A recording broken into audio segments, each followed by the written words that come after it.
Hindenburg की जो नई रिपोर्ट आई है और उसके बाद आपने जेपीसी की मांग की है सरकार। मैं इसमें थोड़ा गहराई में आपके साथ इसके बारे में चर्चा करनी पड़ेगी। ये फाइट से काम नहीं है। थोड़ी देर में मैं आपसे गहराई से प्रेस कॉन्फ्रेंस।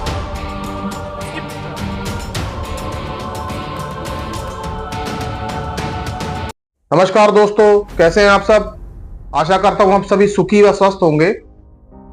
दोस्तों, आज हम चर्चा दो महत्वपूर्ण मुद्दों पे करेंगे। दोस्तों, सबसे पहला मुद्दा यह है कि आज कांग्रेस की प्रेस कॉन्फ्रेंस हुई और उस प्रेस कॉन्फ्रेंस में एक बहुत ही महत्वपूर्ण ऐलान किया गया कि 22 तारीख को कांग्रेस के सभी वर्कर्स, चाहे वो छोटे राज्यों में हो, जिलों में हो, कहीं भी हो, ईडी के ऑफिसेज का घेराव करेंगे। Basically, today we had discussed about one of the biggest scam is happening in the country nowadays. That is Hindenburg revelations, the scam related to Adani and SEBI. We unanimously decided to have a national-wide agitation on this issue, demanding two things.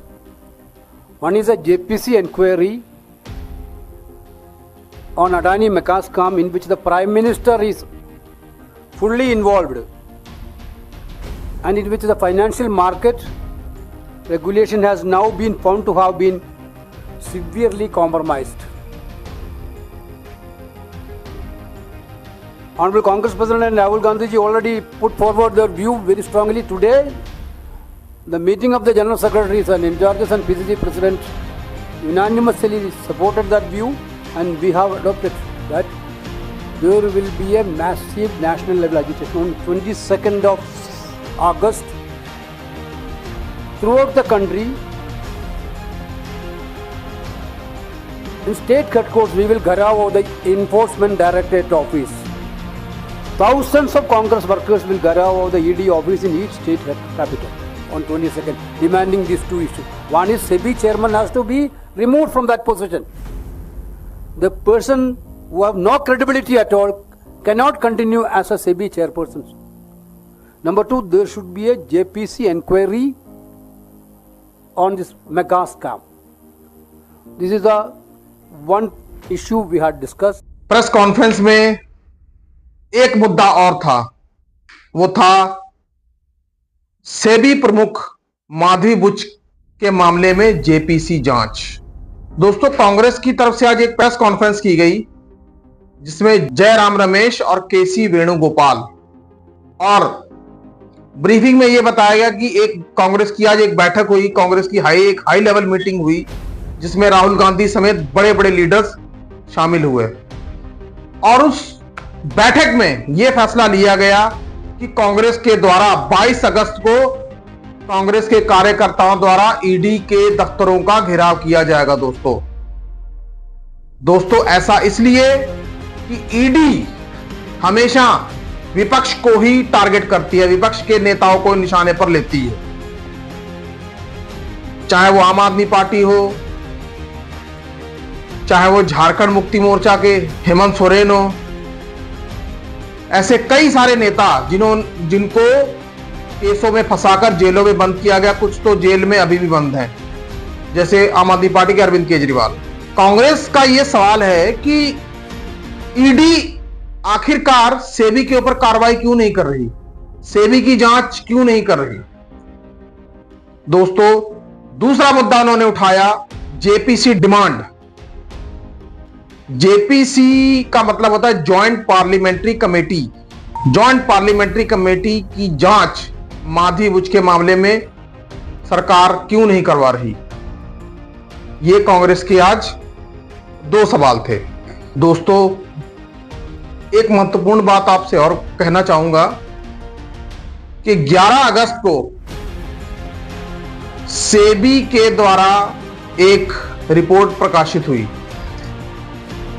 उसमें Hindenburg में लगाए गए आरोपों को counter किया गया और काफी सारे जवाब दिए गए।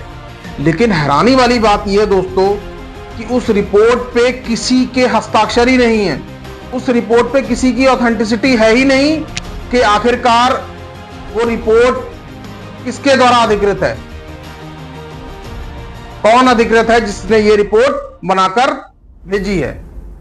दोस्तों बड़ी ही सोचने वाली बात है, आखिरकार सरकार सेबी के मामले में चुप्पी क्यों साधे हुए है, जबकि इस देश में पनामा पेपर्स और पेंडोरा पेपर लीक तो आप सभी को पता ही है, जिसमें यहीं से अडानी का मामला उठा था और पनामा पेपर लीक इसका मामला 2021 में उठा था, जिसकी जांच सरकार ने करवाई थी।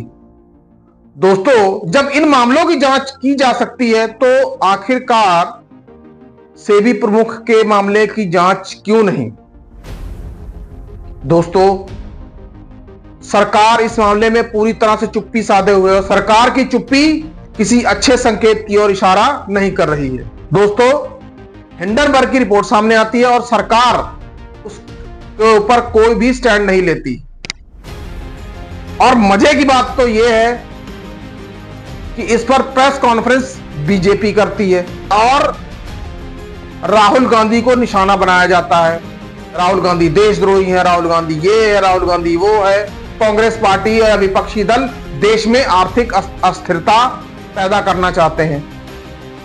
अरे भाई आर्थिक अस्थिरता कौन पैदा करना चाह रहा है? देश में जो इतना बड़ा मुद्दा उठा है उस मुद्दे पे सरकार को जवाब देना चाहिए कि नहीं देना चाहिए? सरकार को कोई जांच बिठानी चाहिए कि नहीं चाहिए? आखिरकार सरकार जांच बिठाने में क्यों डर रही है? दोस्तों साथ के साथ आपको यह भी बताते चले, बीजेपी के अन्नामलाई जो तमिलनाडु बीजेपी के अध्यक्ष हैं, उनका तक बयान आया कि सरकार को जेपीसी करवानी चाहिए। मायावती बसपा सुप्रीमो, उनका भी बयान आया है कि देश में इस मामले के ऊपर सरकार को जेपीसी करवानी चाहिए। क्या ये लोग भी अस्थिरता फैलाना चाह रहे हैं? दोस्तों एक्सप्रेस में छपी एक रिपोर्ट में विद्यानाथन ने इस पूरे नेक्सस को एक डायग्राम के द्वारा समझाया दोस्तों कि किस तरीके से विनोद अडानी की कंपनियों में सेबी प्रमुख और उनके पति का पैसा लगा हुआ है। दोस्तों सवाल यह है कि जब आपका पैसा उन कंपनियों में लगा हुआ था तो आपने अपने आप को उन कंपनियों की जांच से अलग क्यों नहीं किया? और दूसरी बात यह थी, यदि आपका पैसा उसमें लगा था, आपके उन कंपनियों में हित थे, तो यह बात आपने माननीय सुप्रीम कोर्ट में क्यों नहीं बताई? इसका मतलब आपने सुप्रीम कोर्ट को भी गुमराह किया। दोस्तों बहुत ही बड़ा प्रश्न है ये। दोस्तों यहां पे सवाल हमारे देश में निवेशकों के विश्वास का है। यदि सेबी के अध्यक्ष या सेबी के प्रमुख इस तरीके के कामों में लिप्त पाए जाएंगे या उनके ऊपर सवाल उठेंगे तो निवेशकों का भरोसा कहां से रहेगा? दोस्तों निवेशकों का भरोसा बनाए रखने के लिए सरकार को इस पर कड़ा स्टैंड लेना चाहिए और इस मामले में पूरी तरीके से जांच करवानी चाहिए। लेकिन सरकार का यह ढुलमुल रवैया देश में विरोध की स्थिति पैदा कर रहा है। दोस्तों कई पत्रकारों ने तो यहां तक भी कह दिया है कि सेबी प्रमुख माधवीपुरी बुच को खुलकर बताना चाहिए और जांच में शामिल होना चाहिए और जांच कंप्लीट होने तक उनको लंबी छुट्टी पे चले जाना चाहिए या उनको तत्काल प्रभाव से इस्तीफा दे देना चाहिए। दोस्तों यदि गौर से देखा जाए तो उनकी बात सही भी है, क्योंकि तभी देश के निवेशकों का शेयर बाजार में विश्वास बहाल होगा। दोस्तों अब हम बात करते हैं दूसरे मुद्दे की। दोस्तों आपको याद होगा कि कुछ दिनों पहले मीडिया के गलियारों में एक ब्रॉडकास्ट बिल 2024 घूम रहा था। उस ब्रॉडकास्ट बिल के अंदर काफी सारी कमियां खामियां बताई गई थी, काफी सारी ऐसी चीजें थी जो ब्रॉडकास्ट बिल में काफी सारे कंटेंट क्रिएटर्स हों, डिजिटल प्लेटफॉर्म पे काम करने वाले पत्रकार भी हो, उनके लिए वो चीज बिल्कुल ठीक नहीं थी। और दूसरी बात तो ये भी है कि उस ड्राफ्ट को केवल चुनिंदा लोगों तक ही भेजा गया था, किसी को उस ड्राफ्ट के बारे में नहीं बताया गया था। बहुत ही गुपचुप तरीके से उसका ड्राफ्ट बनाया गया था और सरकार उसके ऊपर कानून लाने की तैयारी में थी। लेकिन विपक्ष के भारी विरोध के बाद सरकार को वो ब्रॉडकास्ट बिल वापस लेना पड़ा। अब सरकार ये कह रही है कि जल्द ही नया ड्राफ्ट तैयार होगा, सभी से विचार विमर्श करके, संबंधित लोगों से विचार विमर्श करके नया ड्राफ्ट बनाया जाएगा और इसके ऊपर नया ड्राफ्ट, नया बिल लाया जाएगा। दोस्तों आप इन दोनों मामलों की कड़ी जोड़कर देखिए। विपक्ष इस कदर सरकार पे हावी है कि सरकार को सूझ नहीं रहा कि क्या किया जाए। एक के बाद एक बिल सरकार के ध्वस्त होते जा रहे हैं।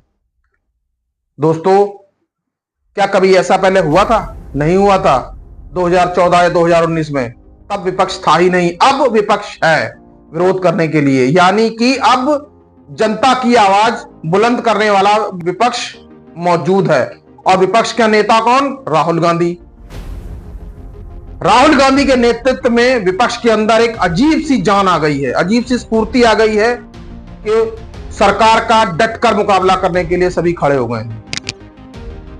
हम सरकार के विरोधी नहीं हैं, लेकिन सरकार यदि सही नियम कायदे से काम करेगी तो विपक्ष को शायद उनका विरोध करने की जरूरत ही ना पड़े। लेकिन जहां पे डिक्टेटरशिप चलेगी तो साहब विरोध तो होगा ही। दोस्तों इन दोनों मुद्दों पर आपकी क्या राय है दोस्तों? कमेंट बॉक्स में कमेंट करके मुझे जरूर बताएं। तब तक जय हिंद, जय भारत।